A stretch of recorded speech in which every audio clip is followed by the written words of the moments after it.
Կոմիտասի թանգարան ինստիտուտում այսօր ոչ միայն հիշում, այլև նորովի կերտում են վարդապետի կերպարը։ Արվեստագետ Լուսնակ Աբդալյանը աշխատում է Կոմիտասի դիմաքանդակի վրա, որը շուտով կամբողջանա վերածվելով բրոնզաձույլ վեհաշուք արձանի։ Կոմիտասի հանդեպ սերը Լուսնակի մոտ եկել է ուսանողական ժամանակներից, սովորել է քանդակագործ, նկարիչ Արտո Չակմակչյանի արվեստանոցում։ Արտոյի հետ շատ ժամանակ եմ անցկացրել իր արվեստանոցում ու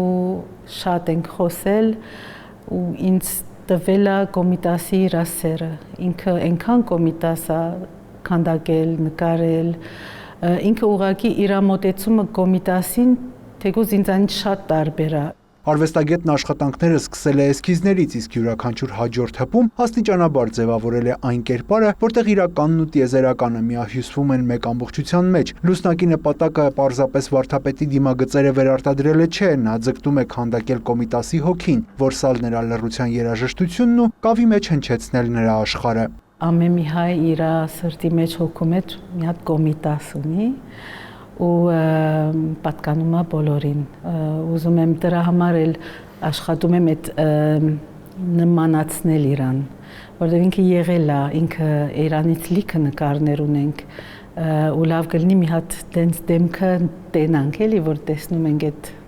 զգանք իր դեմքը։ Թանգարան ինստիտուտի ղեկավարն ուրախ է այս գործակցության համար, նշում է, որ Լուսնակի աշխատանքը թանգարանի տարածքում լավագույն օրինակն է այցելուների համար, որ վարդապետը կերտվում է սեփական տանը։ Այս կանացի մոտեցումը, Կոմիտասի հոգին ճանաչելու մոտեցումը ինձ շատ գրավիչ թվաց եւ առհասարակ արվեստագետի կերպարը, նրա աշխատանքների վերջին արդյունքները եւ նաեւ այն, որ այս արձանը ոչ միայն պիտի կառուցվի, պիտի ստեղծվի, այլ նաեւ պիտի նվիրաբերվի Կոմիտասի թանգարան ինստիտուտին։ Եվ մենք ունենանք եւս մի գեղեցիկ հուշ, մի գեղեցիկ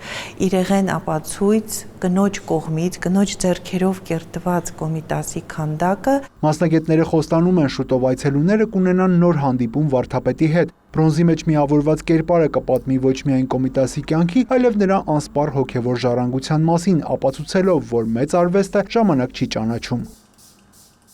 Յուրա Վահանյան, Ռաֆիկ Սողոմոնյան, լուրեր։